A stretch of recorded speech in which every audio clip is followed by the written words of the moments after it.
Welcome to MotoGP Mac, where MotoGP fans come to congregate and fanboys fear to tread. Excellent. By the way, I'd like to speak out to your representative in Ireland. Ireland, UK, the whole 9 yards. You know, you guys have I'm serious, such hardened fans, loyal fans, and they screw you so bad on tax. The new Ducati come out, the base model here, you know what it is? 24.5 or 25.5 for the base model too. And the rest is taxes. They're it's a shame to see. It is what it is. Look, it is what it is, but sure. I must start this week's show by two young fellas who didn't believe that I had. Well, I won't say I didn't believe, but I told them some stories about my YouTube escapades and stuff and people that I've met. So I do want to say a big shout out to Olin and Keane, who are probably in the swimming pool at the moment as we're filming this. Lucky bastards. Okay. It is it's like 15 degrees here in Ireland. It's like 31 degrees there in Portugal. So, you know, it's there's a bit of a swing, but I just wanted to say shout out and say hello, as they didn't really believe, but hopefully now they will believe. Anyway, today's race. It was a bit of a... That was a good race. I think it was better than the past couple of races. Yeah. I'm telling you, I'm more excited about the Moto 3 race that was on this morning than the thing. Like the Moto 3 race, there was a pack of 5 of them, 6 of them, maybe 7 of them together.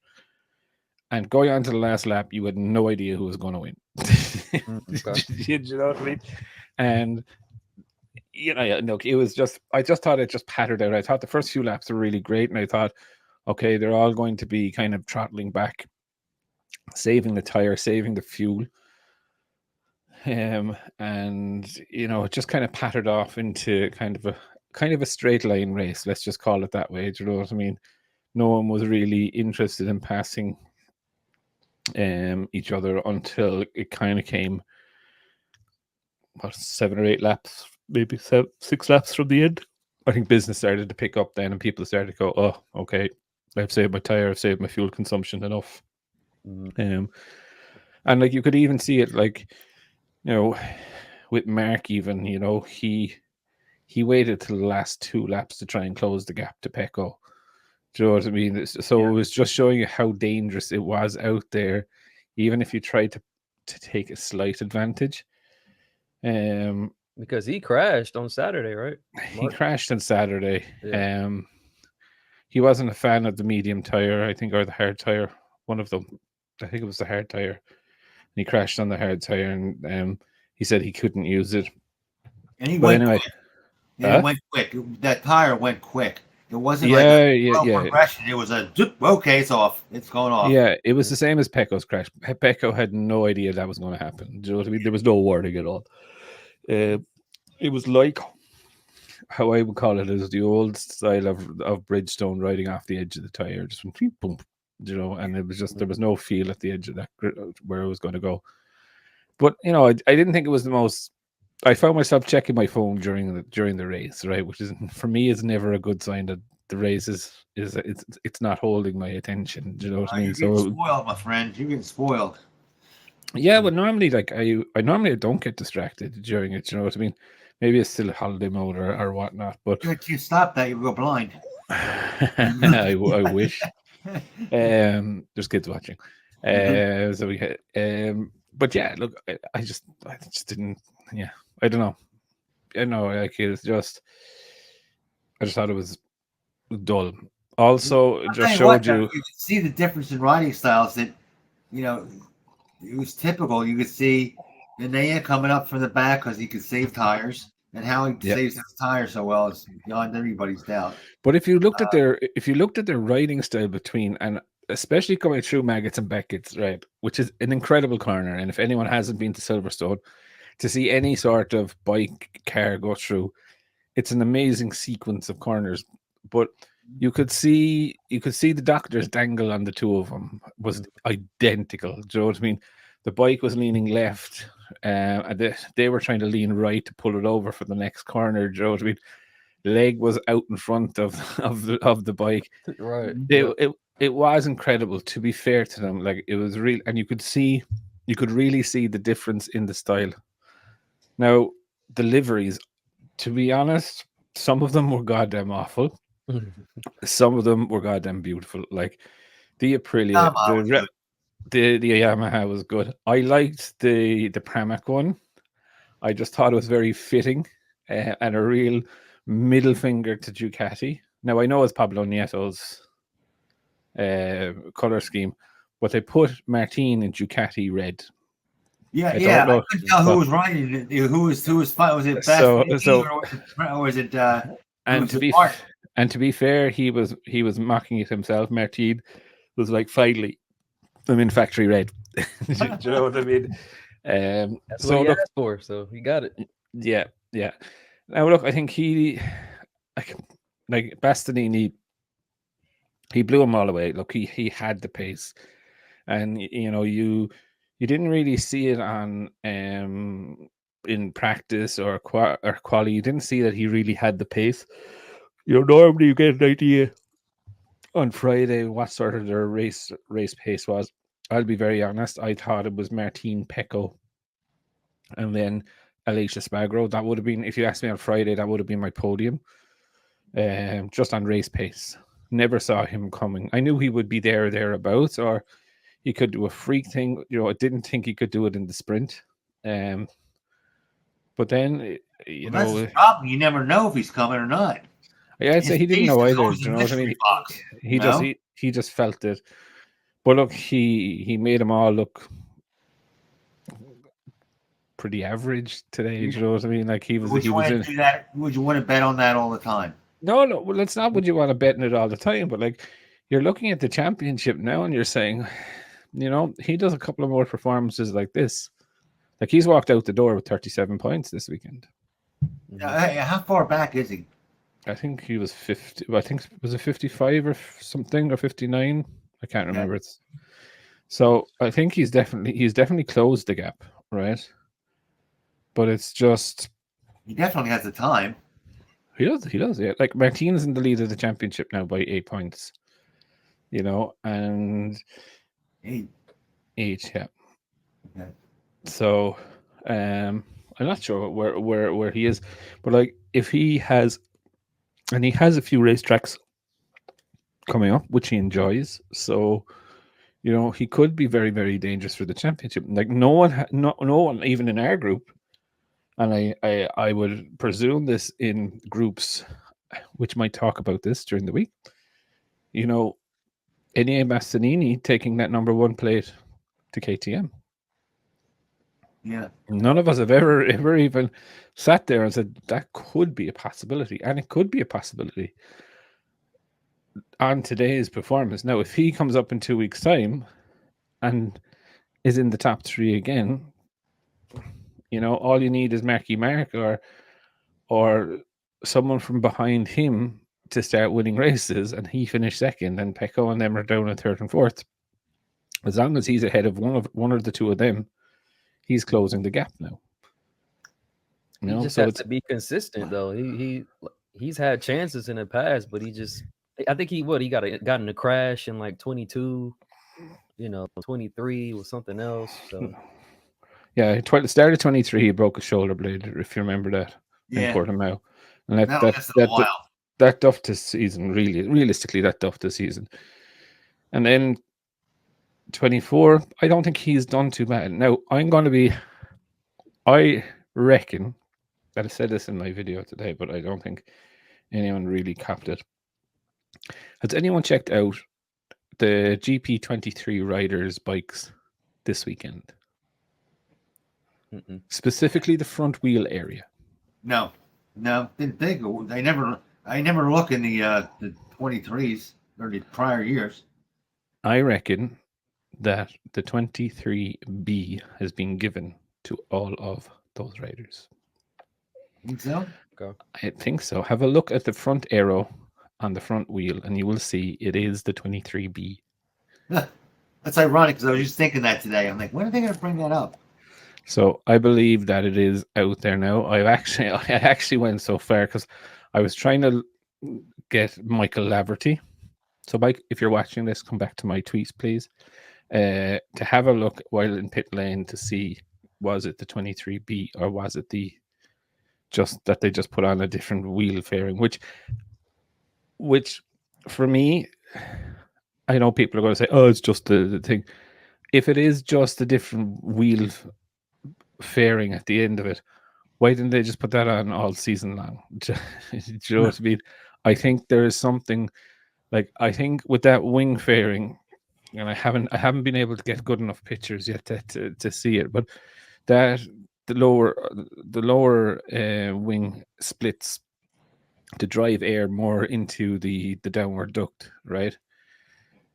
So I would think that the downward duct has to have changed as well to incorporate where that air is going to be pushed into, because we do know that they updated the downward ducts in the 23B as well. So they wouldn't be putting that one on unless it was for a specific reason of that. So like they wouldn't have put it on to make the fucking bike slower. Do you know what I mean? So so I reckon, and I do reckon that's why Marky Mark had such a hard time in Friday practice with the multiple crashes, was that this was a new bike. He was pushing that bike to the edge of the string. You know what, guys, though? Elephant in the room, let me speak this one out. Are you starting to wonder if Marquez is starting to has lost some of his spark? No, I don't think so. And I think it's not just the acceleration when he says the bike's not as fast, but he doesn't seem to have that, like the I'm going to outbrake you going into the corners. Well, because we saw that last weekend in the Superbike race. And there's a couple of things.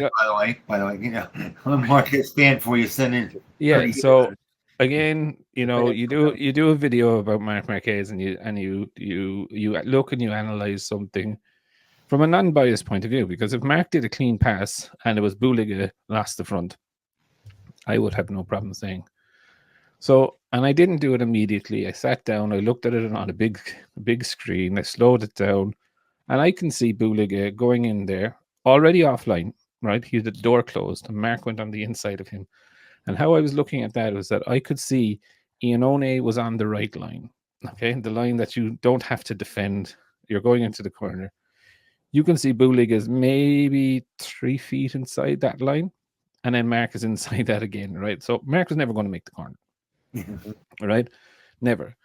And you could see Buliga, see him lift off, and then you can see the contact, right? And we had Marc Marquez fans and fans on here accusing me of bashing Marc and this, that, and the other, and yada, yada, yada, yada, yada. And then Marc Marquez himself comes out and says, it was my mistake. I'm used to riding that track on a MotoGP bike, and I've done that maneuver before, but I forgot that I was on a street bike and it reacted not how I expected it to react, and it was my mistake. Mm-hmm. But they still go along and say, you know, it was all Buliga's fault. Buliga crashed because Marc spooked him. Buliga crashed because of this. And you're just like, listen. So I'm going to now start booting people off who just cannot face reality of this, that, and the other. Because, like, at the end of the day, I spent 20 minutes reading some comments. The majority of them were like, oh, you're bashing him again. Will you not? Now, let's be fair, right? I did call Martin Boom Martin when he was acting the bollocks. Remember, in Austria, bashing his way through to the front. If people are acting the bollocks on the racetrack or doing stupid things, and call them out for it. And if you don't like it, well, you can pound sand. Exactly, you know, and that's. I think I after 2.5 or nearly 3 years of doing this, I can kind of fairly say I'm fairly accurate in my reviews and finding and non-biased. Do I think, and I've always said it, I don't like Marc's antics. I think he's a brilliant rider, but he came in, he knew he had contact with a rider, and in his interview straight after it, he was like, I don't know if I touched him. Fuck off, will you? You know that there's a half. You know, if you touch that, that's a far cry. You know what I mean? Like, these guys are able to tell. These guys are able to tell if the front tire is under by 0.5 pound of pressure, or if their foot peg is off by 1 millimeter. You know what I mean? Or if they've touched the green line, yet you can't tell me that you don't know whether you touched someone. just fuck off. And then somebody tapped him on the shoulder. Yeah. Right. And then realistically, and I think this is what happened, and I genuinely think this is what happened. I think Buliga was told, shut the fuck up and don't comment on anything. Say nothing. You're not to comment on it. And I think Mark was then told, you have to say I made a mistake. But no, I'm talking about Marc Marquez's raw talent. I think he's lost a little bit of a step there. It's hard to say. Listen, look, the most worrying sign you can ever have with one lap to go is Marc Marquez behind you 0.6 of a second. Even though you need to be kind of like 0.4 of a second behind someone to have a go. Yeah. Mark will have a go. Up to that 0.6 of a second. He's not getting up to that point. He used to get up to a certain point and you know you were in trouble. You know? Yeah, but like he could pull up behind you. He's not pulling up behind people like he did before. Come on, let's face it. He was third coming out of I think he was third. He made it up to third on the start, right? No, he wasn't. He never got into third, no. Third or fourth. What was it? It was close. One of the two. I think he was fourth or fifth. Today's race was fourth, fifth. No, anyway you look at it, okay? He wasn't coming up from 12th, yet he didn't. But like he was great. He was great in the dice with Acosta in the sprint race, right? Like you could see, like he was using his head. You know, Acosta dived back under himself and Binder, went on to the straight, and you could see what Mark. He fucking knew Acosta was going to go in hot, so he's like, I'll just back off. Yeah, Acosta just ran way deep, and Mark was like, yeah, very much fine. I didn't say he's not smart, Ryder, but I think I don't think he's still like. Look, I think he's in the stage of his career where he is coming to the end of his career. You know, there is a certain amount of pressures, but he's still in the prime seat, lads, and let's not be afraid of that, right? I'm not saying he's slow, that's for sure. You know, yeah, maybe the raw pace or the raw edge of fuck it, I'll horse it down the inside of him. Do you know what I mean? Is gone, but I think that'll come back as soon as he starts getting on podiums and this, that, and the other. And that's what I'm hoping. Yeah, you know, he like you have to say at this stage, he needs that win. I think he needs to win, but he's now learning that, like, he's now understanding how Ducati works. Do you know what I mean? And like his time really to beat the 2024 bikes was probably in the first 5 races of the season, maybe 6 races. Do you know what I mean? And look, we have to also look at this way. Mark has got into Ducati, right? And the expectation from everyone in the world, right? Everyone in the world was, you know, that he was going to clean up the championship, even on a year-old bike.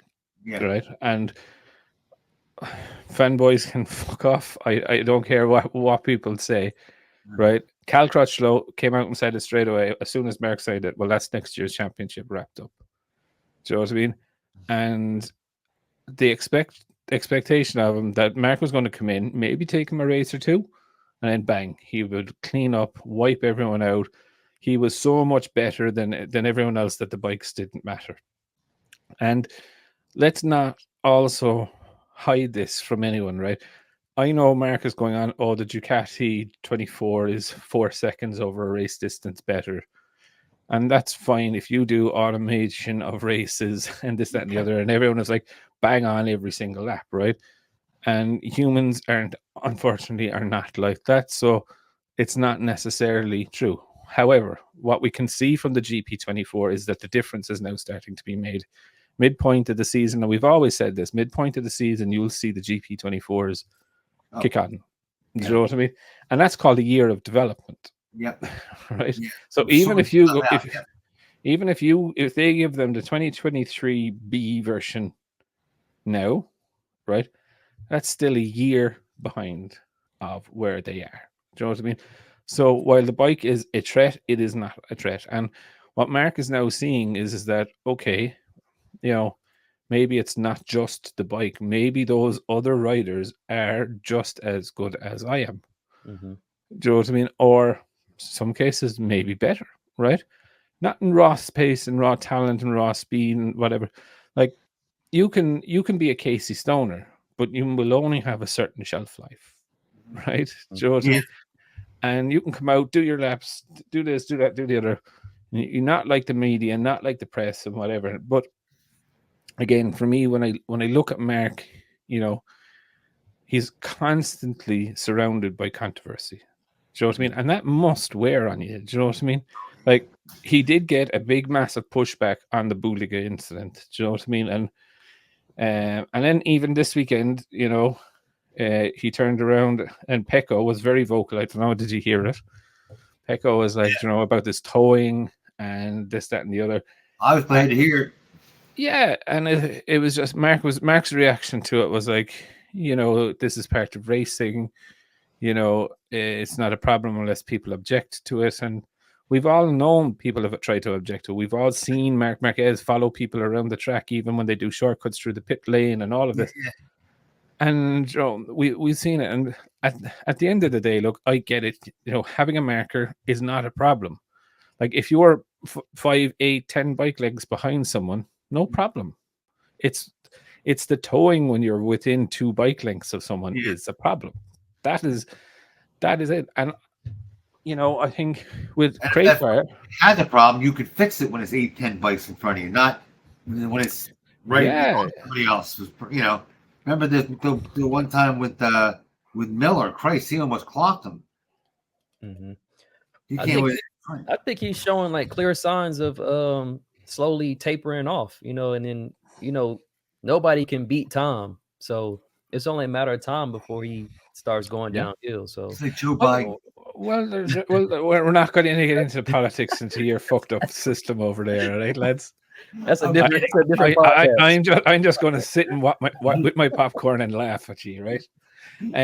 Anyway, look, I think for Mark, I don't think he's lost his edge completely yet. I think right. Mm-hmm. I think he doesn't know where to go, right? And he has in his mind that I need the next generation bike to be able to fight with them, right?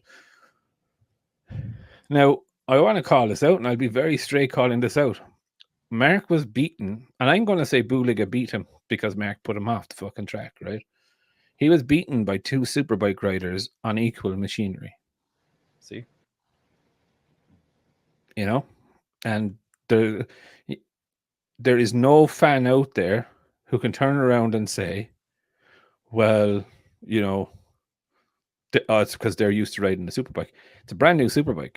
There's a dual rear swing arm on it. Do you know what I mean? So there's no fucking link back to their thing. It's a brand new engine, much more powerful, brand new chassis, brand new swing arm. There's no. How was Pecco? If that's the case, then Pecco should have been slower. But it was like, as everyone says, this is an exhibition race. Like Alvaro Bautista turned around and said, "This is an exhibition race. I'm not going fucking risking in. I'm just going to go out and ride around and chill out and relax." Right? Mm-hmm. And I get it. Like I'm not so blind to say, "Oh, it's an exhibition race." Joe. I get it that like 2 racers, and we talked about this. The Marc Marquez brothers, right? Going through a fucking doorway, they will race each other through a doorway. Doesn't even matter if they didn't need to go to the racing. Racing is racing. It is, right? But Christ, remember when Marquez and his teammate, the little guy, Pedrosa, remember they were doing an expedition race with scooters, and he was going apeshit. Same thing. Yeah, it's just there were scooters, and they were like, he's like going off the track and going side, going across everybody. He's like, it's an exhibition. What are you doing? But this race is just, for me, it's just. This was a marketing exercise by Ducati, right? It wasn't a race.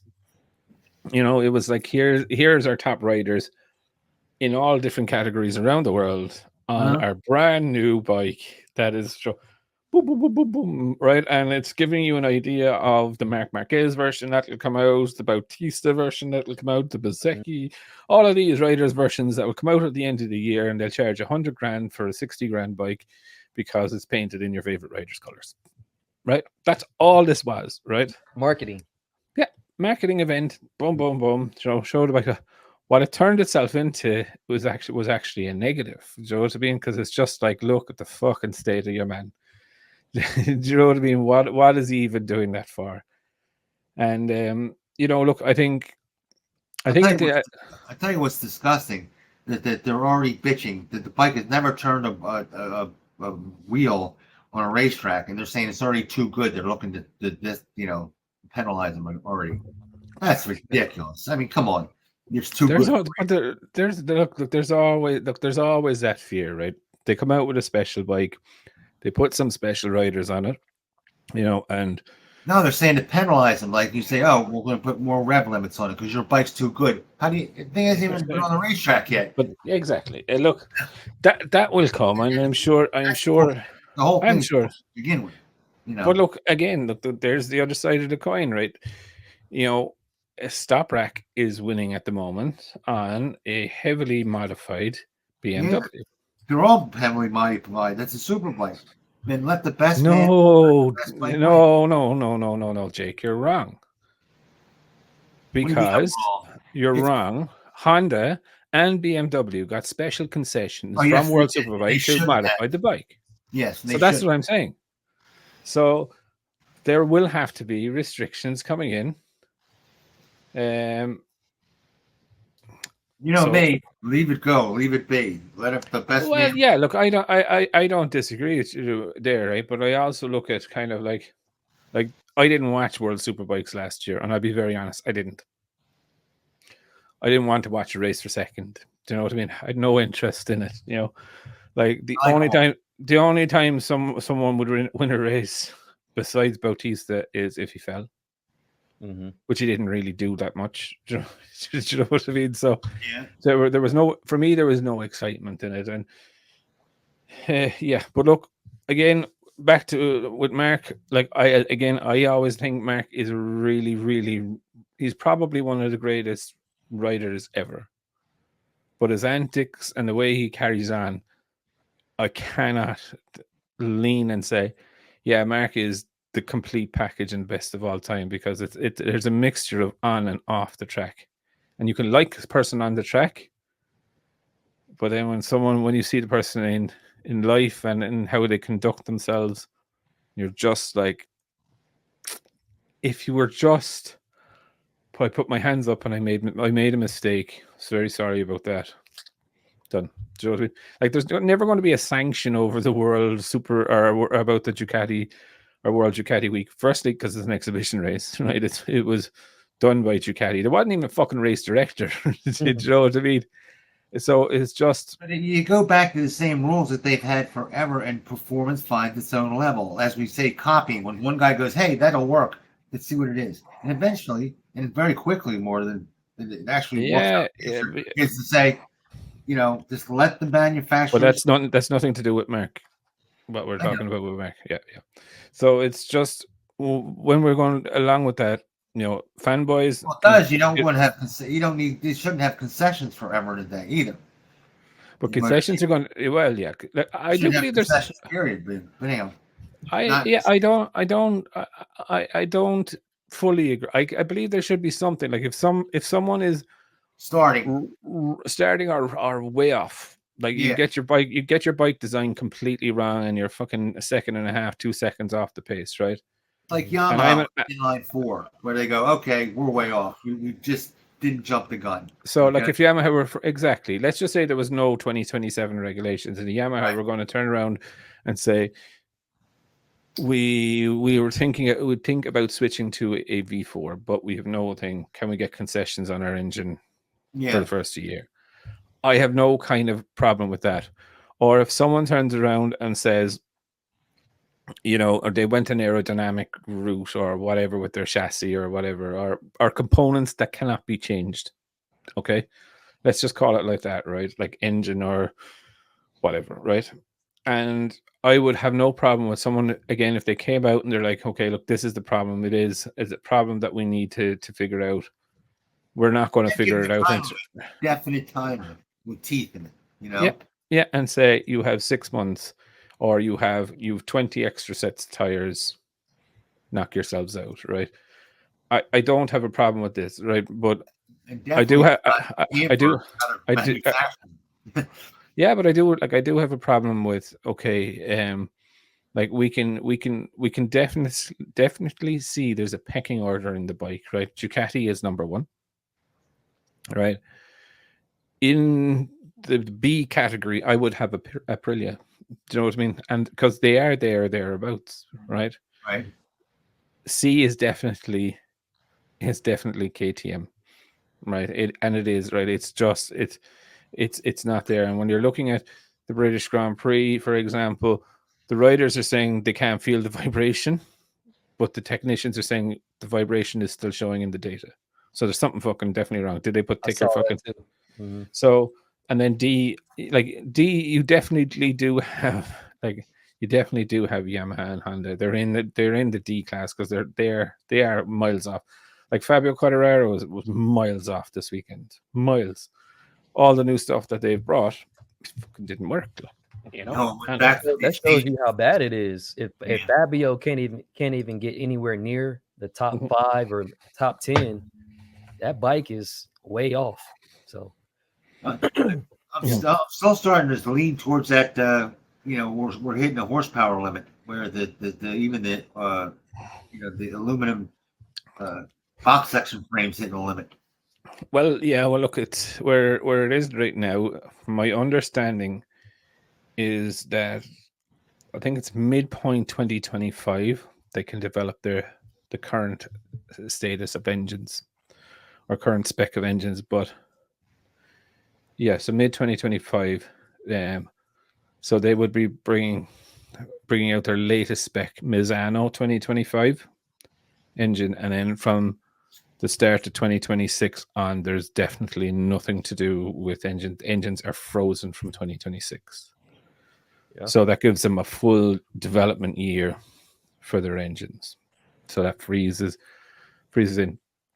It's a Aprilia, at least it gives their Aprilia something to shoot at for Ducati too.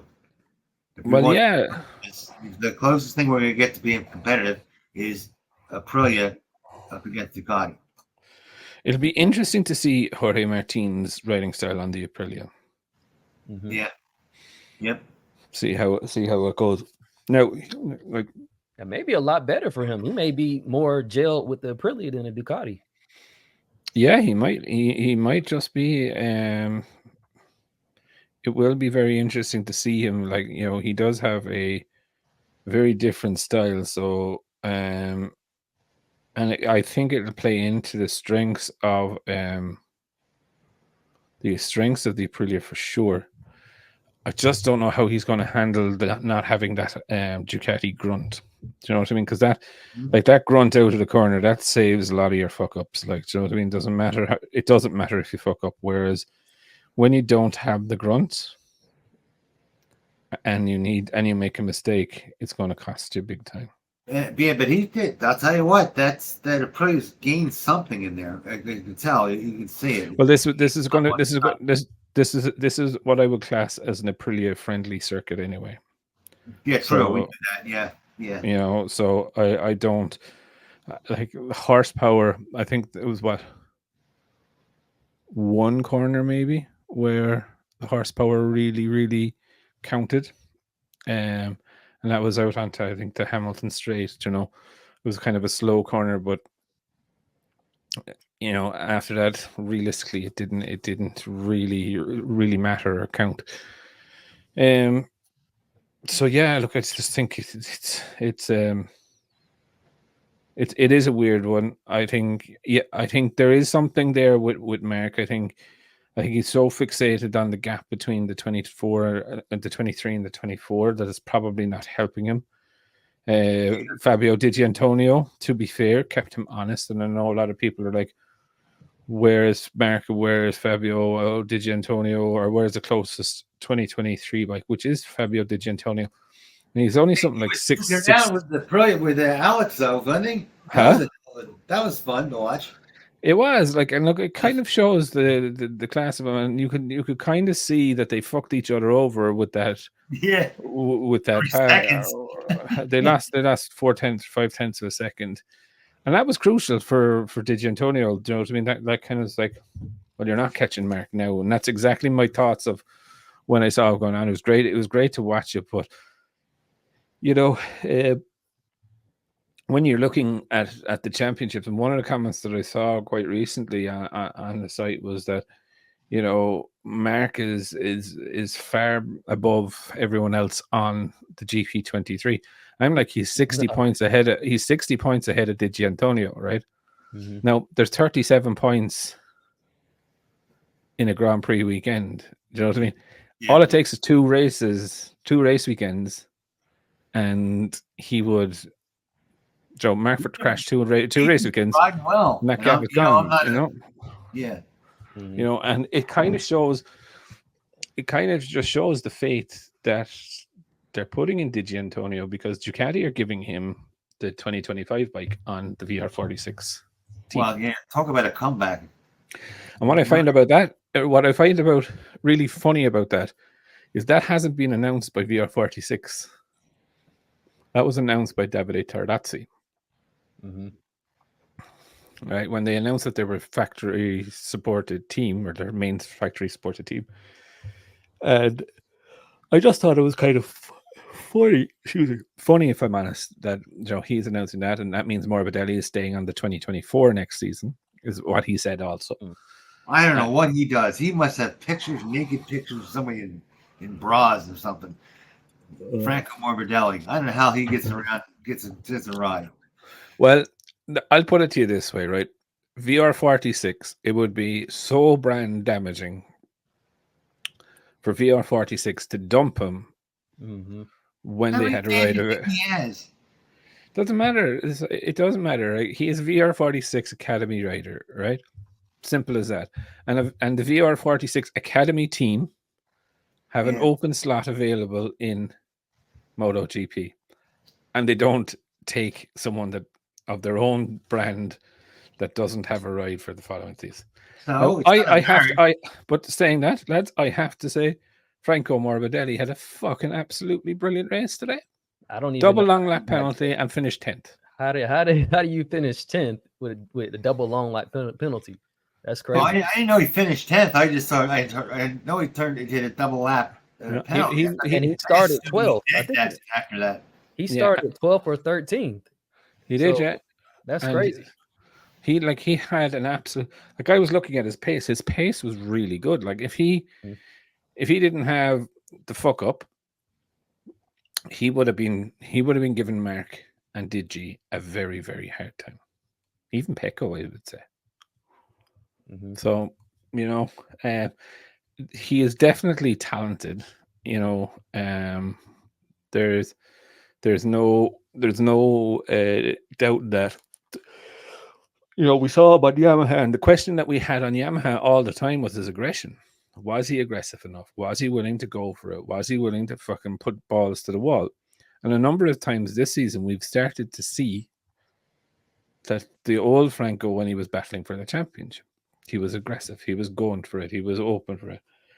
And I think he was going through the same situation as Marc Marquez, where he was fucking beaten down to a fucking point of, it doesn't really matter what the fuck I do. Do you know what I mean? It's not going to work out for me.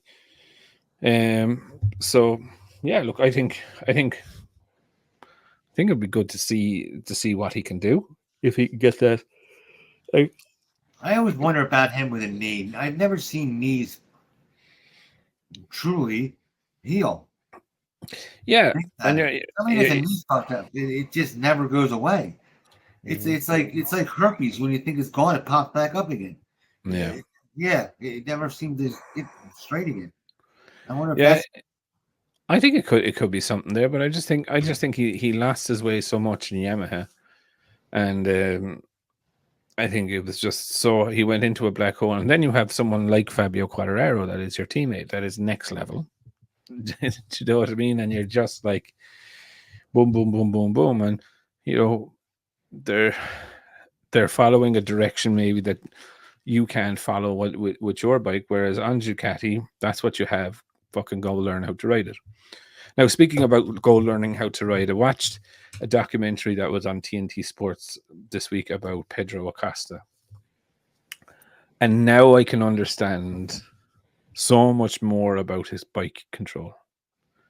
I'll try and find, if it comes out on YouTube, I'll send it out to you.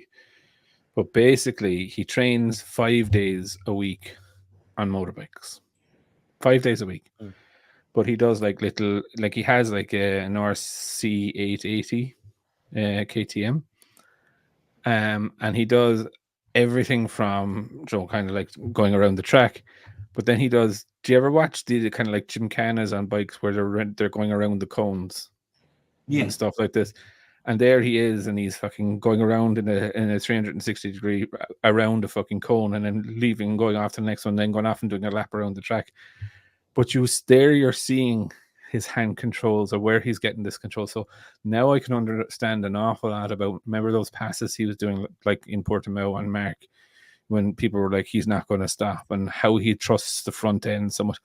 You can see it in his training.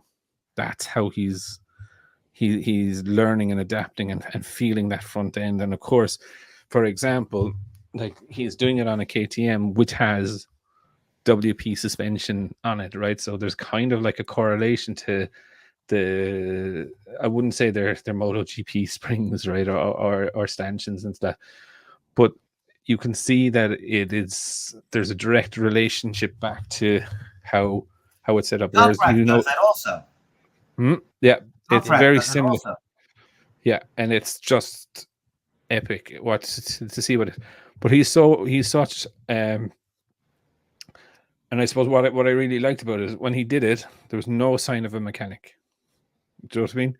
So he packs his van up, he goes off himself and goes racing with his buddy who was in Moto 2, and they go and they fuck around for the day on the bike, do 30, 40, 50 laps, take a break, do another 30, 40, 50 laps, take a break. Do you know what I mean? And then he goes off and he does some trials riding. And it's just, he just has a way, like, there's no time for women. There's no time for anything else. Do you know what I mean? Like, go on a holiday. No, thanks. I go on a holiday for 3 days. I can only come home on because I'm bored. Do you know what I mean? And it's just being on a bike after a while, wouldn't you?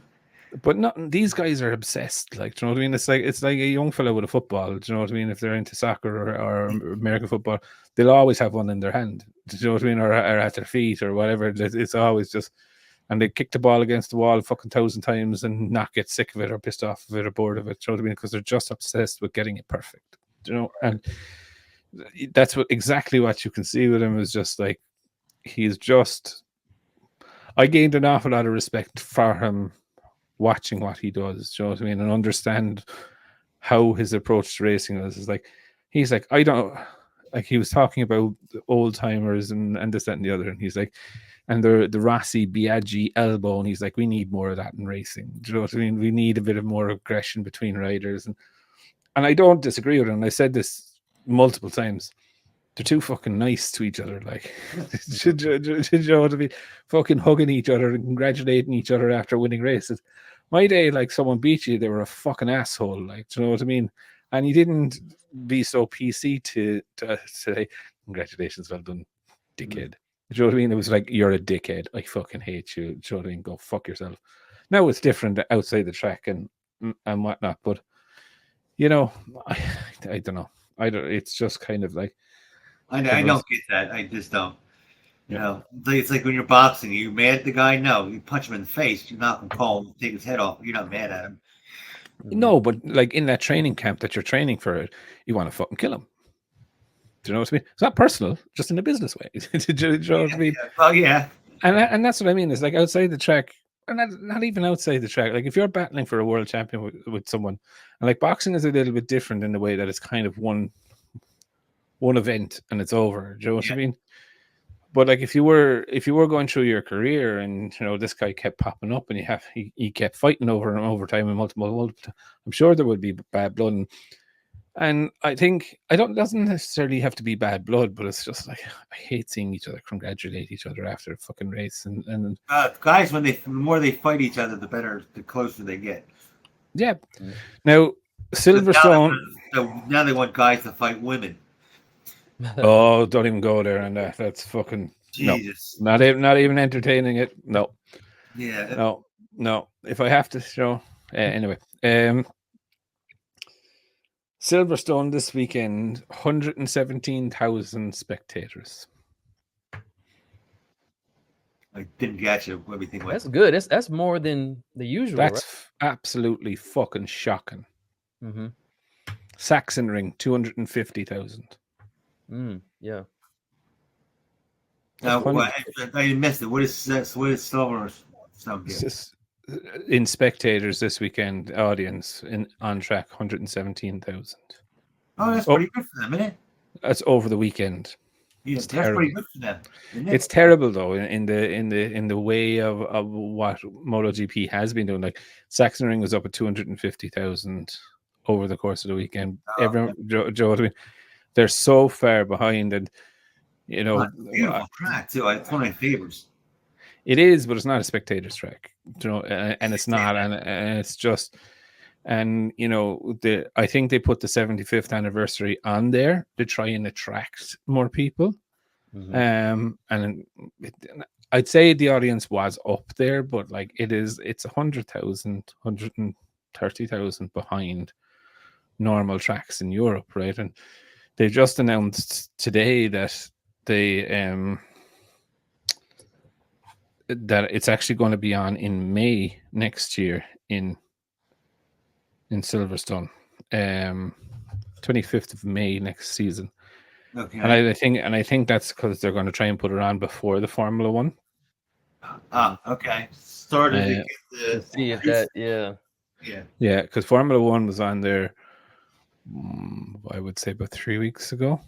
Do you know what I mean? And I think there's not a long enough gap between Formula One. Like Formula One to go to, man, is fucking outrageously expensive.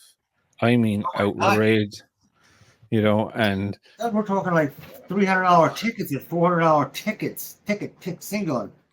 Yeah, it would change that dollar to sterling, and then you'll be in the right fucking range. Do you know what I mean?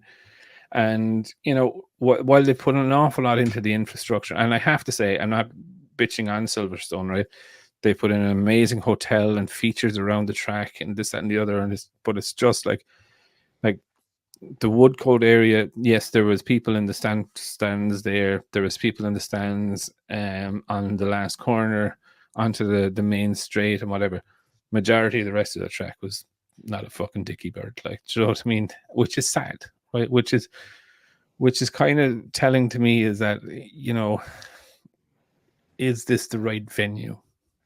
You know, is this track just too wide open? You know, like realistically, sector 1 and some of the last sector had people in it. So sector 2 and 3, no one. They were talking about this at on OMG. They were talking about, you know, attendance and whatnot. And I may be wrong, but do you think it's because there's no like Englishmen, like Kyle Crutchlow's not in there, like, you know, Formula One has, you know, Lando, a couple guys. It did, but like I believe it would have something to do with it, but I don't believe the whole country is going to get behind one rider either. Do you know what I mean? Or two riders. And you know, for me, when I look at it, what the problem is not that there's no British rider there. It's the track is too wide open. Too wide. Okay. And like, as I said, if you look at it, if you draw the track, I think there's a grandstand before the last corner, and like it runs right around to turn 1 and turn 2. And then it's not down, you go along the Hamilton straight and you come into the corner there, and I think there's a grandstand there. And that's all the people that are in there. Like, if you look at it, today's race wasn't 120,000 people. Let's be fucking honest now on this, right? Like, today's race, there was probably 30 or 40,000 people. Because you have to remember that 117,000 or whatever it was is divided over 3 days. Oh, geez, yeah, that's low though. So all of a sudden now you're like I know for a fact, and I was looking at the Sachsenring results there. They had 80 odd thousand people on Saturday, and they had 94,000 people on Sunday. Do you know what I mean? So Saturday and Sunday alone, they blew, I think, That's not even counting Friday. I think Friday was somewhat lower. I think Friday was like 50 or 60,000. You're kind of like, okay, people are working or whatnot. Do you know what I mean? Mm-hmm. But still, it brought it up over 100 or 240 or 250,000. It was crazy. When you're looking at Silverstone, which is an epic track in the way it is. But what happened? But for me, when I'm looking at it, is that probably to walk from the start line to the end of Hamilton Straight, it's probably a 30-minute walk. Mm-hmm. Do you know what I mean? If they were to go down to Stowe, which it's probably another 30-minute walk. So if you were to go through Maggots and Beckett's, which is the complete other side of it, it's an hour. do you know what I mean? And you're just... So if it takes you an hour to walk around the outside of a racetrack, you're or halfway around the outside of a racetrack, kind of gives you an understanding of where it is. But I think personally myself, I think it needs to go back to somewhere like Donington Park, where the track is smaller. There's a more intimate experience between spectators and bikes. You know, like if you were to sit on the outside of where the old pit complex was, right? You're a good 80 meters from the edge of the track, which is a long way. Do you know what I mean?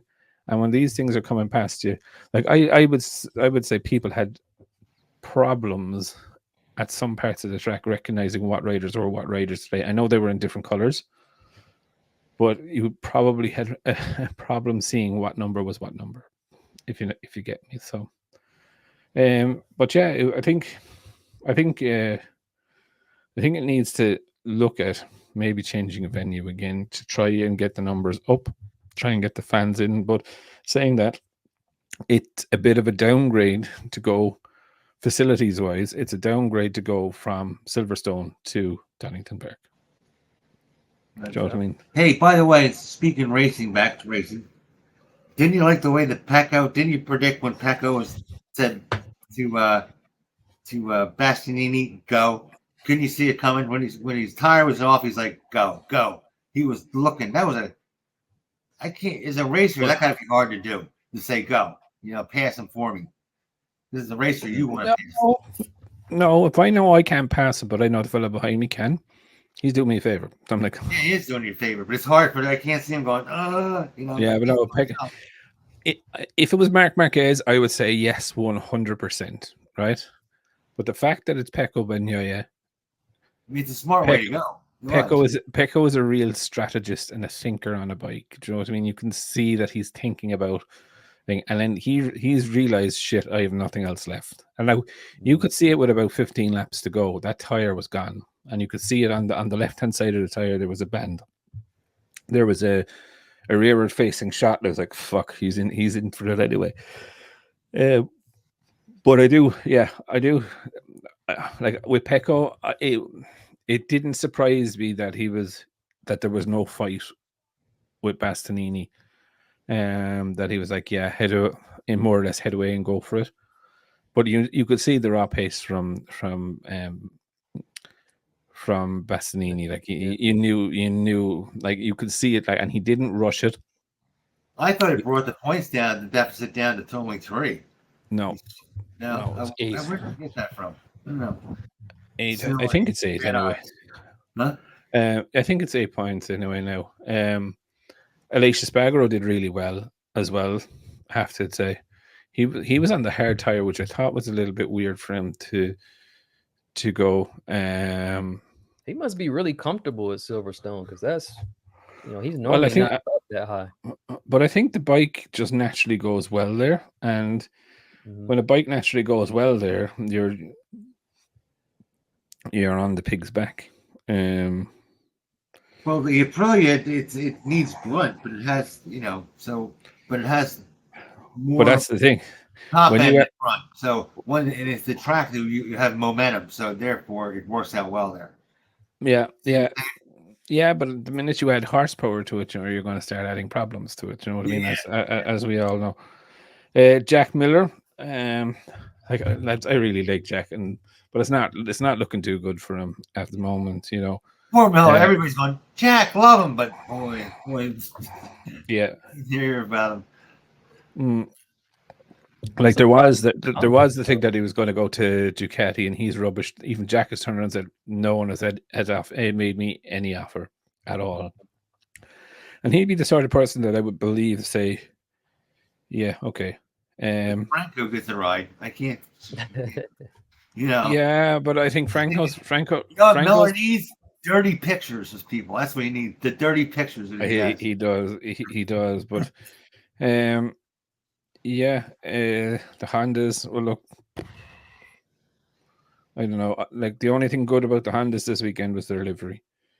And I think that's all I can say that's nice about Hondas. I don't think they did anything. Repsol was on it all, was it? I think it was, but anyway, I couldn't find it. Didn't look that closely at it either. Do you know what I mean? And it's like Brad Binder. I thought he had a mechanical at the start, but I don't think it was that actually. I think what actually happened was they had the warm up mapping on the bike. So they have people may not know this. So when they're doing the warm up lap, they have a special map that they put on for that, so that it will give them the launch control at the start. It will let them accelerate, but to a certain point, and then it will go in to kind of give them enough power to warm the tires, but not give them full power to loop the bike, if you know what I mean. And save fuel and stuff like that. And save fuel and stuff, exactly. So when he took off, you could see that he took off as normal, but then he just got to the how would you call it? The safe, get me home safe mode or whatever. Do you know what I mean? And limp mode, yeah. And that was it. And he did continue, but like that's like it's a major fucking boo boo, like major boo boo. Raul Fernandez and Miguel Oliveira. Well, they seem to crash out in sympathy with each other. That's what it looks like to me. I haven't fully seen the crash, but they both crashed at the same corner, so I would assume one went down and the other went down looking at him. What else? Remy Gardner. I have to give a big shout out to Remy Gardner. I think he did an absolutely solid job this weekend. I know, okay, he was close to the Hondas in the sprint race, and he was a good chunk behind them in the main race, but he brought the bike home twice. Do you know what I mean? He didn't throw it down the road. He didn't do anything silly this time. And he's earned himself a 2025 contract out of it with Yamaha as well. So that's excellent. So like, take my hat off to him. Fair play to him. He did do a really, really good job. Also, Marco Bezzecchi, and this is where I'm also thinking that something has changed in the spec of the VR40s or in the GP23. He had a solid race. He finished 8th, but I don't know. Did you see it at the start of the race? He had an awful fucking tank slapper going into turn 1, and it was kind of squeaky bum moment. I thought it was going to be a repeat of Franco Morbidelli's crash, actually. No, I don't think it was on the first lap. I think it was the second or third lap in, but you could see the bike was fucking bucking and weaving. You're like, oh, here we go, like, you know what I mean? But luckily he was able to catch it up. But he finished 8th as well. Or was it 8th? Yeah, 8th. He was a chunk behind Alex Marquez, but saying that, I think he definitely has some upgrades, and that's why I do think the GP23 has been upgraded. Right. But all in all, I think that's everything I kind of noticed during this Grand Prix and this fun week.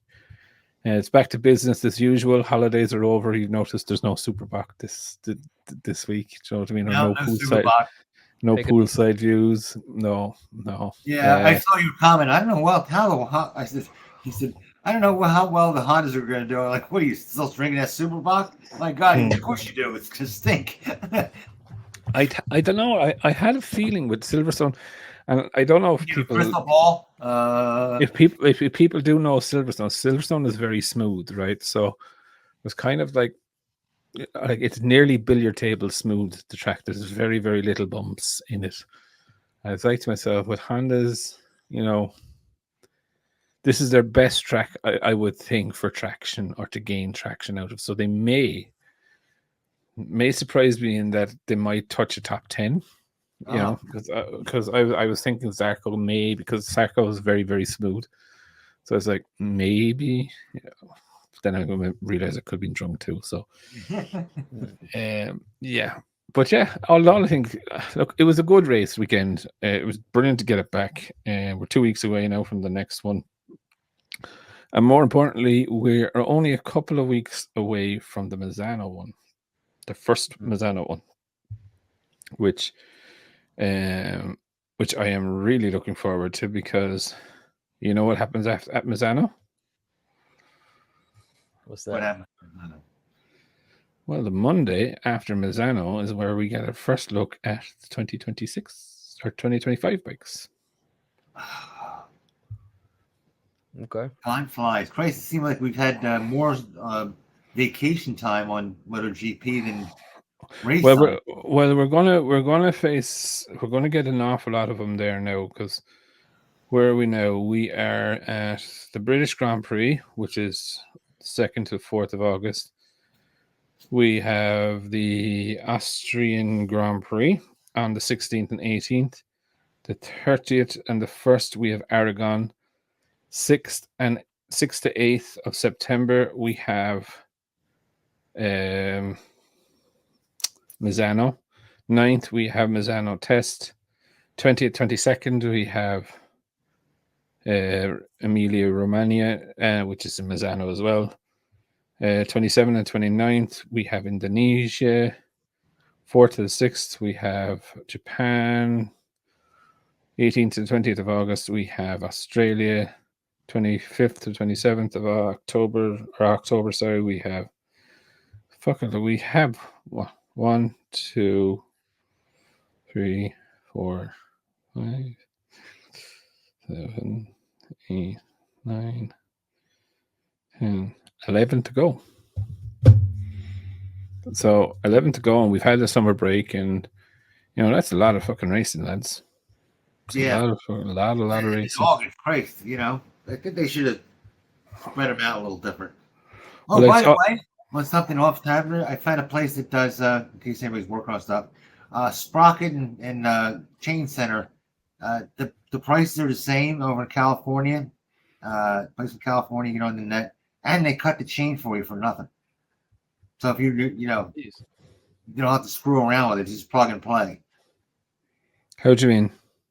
Like you order a chain, it says 120, but your bike runs 110 loops or links, right? You tell them, it's 110. They'll just cut it for you and send it to you. You don't charge you. Okay. That's a good deal. Yeah, and just so people know, Luca Marini got a penalty. Oh Jesus, that's right. So he gets a 16-second penalty for tire pressures. So he loses his second world championship point. He's still on one. Yeah, but Honda will be delighted. At least I went to another Honda rider. Yeah. So all in all, it's been a good weekend. It's great to have it back.